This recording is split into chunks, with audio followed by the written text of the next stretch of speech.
Obrigado, Sra. Presidente, senhoras e senhores deputados. Disse bem este ano a comissária belga do Emprego, Marianne Thyssen, aliás, quando esteve em Portugal, que os apoios sociais aliviam cada vez menos os índices de pobreza em Portugal.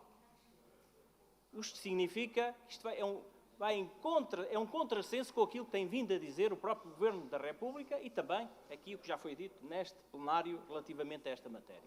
Os apoios sociais têm cada vez menos influência no aliviar dos índices de pobreza, quer em Portugal, quer na região. Isto porquê? Nas palavras da própria comissária Thyssen, existem cada vez maiores diferenças sociais no tecido social português entre aqueles que são ricos e aqueles que são pobres.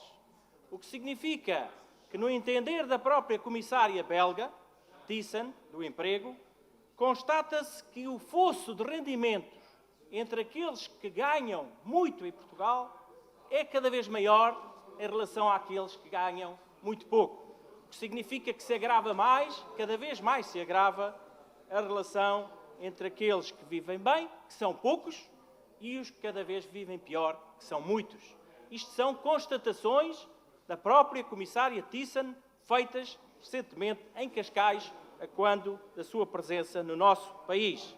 Aliás, os resultados deste estudo, que ela própria transmitiu, foram feitos para a Europa, mas que transmitiu em Portugal relativamente ao nosso país, diz claramente que os ricos em Portugal ganham 5,2 mais em relação àqueles que são pobres. E, não for isto o suficiente, o que se constata é que cada vez mais na Europa, e também se inclui Portugal e a Madeira, existem cada vez mais trabalhadores independentes e trabalhadores com contratos sem um vínculo duradouro. Neste momento, na Europa, são 40% de trabalhadores, 40% aqueles que são independentes e com vínculos não duradouros, o que significa que, em termos de segurança social, são estes aqueles que merecem, no futuro, uma maior atenção por parte das entidades, quer europeias, portuguesas, concretamente da República e, em especial, também da região. Isto tudo leva-nos a uma interpretação. As economias europeias estão baseadas naquilo que o próprio Governo Regional nos tem dito aqui por várias vezes, baseadas e cimentadas no crescimento económico. Crescimento económico leva ao crescimento do PIB. Ora, este conceito que tem vindo a ser a base, o conceito basilar, que muitas vezes até é este, que se baseia, que se fundamenta a União Europeia para impor planos de ajustamento económico a certos países, nomeadamente o próprio Portugal, o crescimento económico e o PIB serem baixos, faz com que estas diferenças ainda se acentuem mais no nosso país. E por isso mesmo, o que é que tem acontecido na Europa que nos leva a concluir que provavelmente temos que inverter esta análise da economia? É que os orçamentos têm de deixar concentrar-se apenas no produto interno bruto e concentrarem-se em fatores, nomeadamente do bem-estar da sociedade. Aliás, é precisamente isto que está a ser feito na Nova Zelândia. Na Nova Zelândia inverteu-se este conceito de economia baseado no crescimento económico e no PIB, e os orçamentos da Nova Zelândia passaram a ter fatores fundamentalmente concentrados no bem-estar da sociedade. Análises que foram feitas. Quais são as qualidades, as condições de vida da sociedade da Nova Zelândia relativamente ao bem-estar de saúde, da saúde mental? Qual é o índice de pobreza dos jovens, das crianças nesse país? Qual é o fator em termos de discriminação, em termos de emprego? Estes fatores têm que estar consubstanciados nos orçamentos dos países.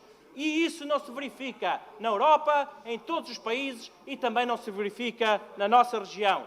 O que significa é que nós continuamos a verificar que a diferença entre aqueles que têm rendimentos superiores é cada vez maior em relação àqueles que têm rendimentos inferiores e, por isso, não nos estranha nada que tenhamos índice de pobreza ou fatores que podem levar aos índices de pobreza tão elevados na nossa região.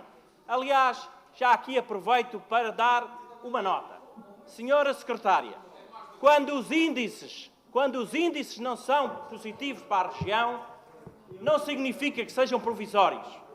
Quando os índices são bons para a região, já passam a ser definitivos. Senhora Secretária, quando não são bons, efetivamente, porque não são, que os índices estão claramente espelhados no Instituto Nacional de Estatística.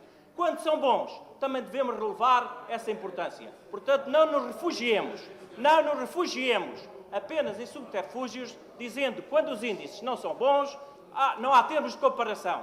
Quando os índices já são bons, então vamos nos comparar aos Açores ou vamos nos comparar às Canárias. Uma coisa que devem fazer os governos, quer os nacionais, quer os regionais.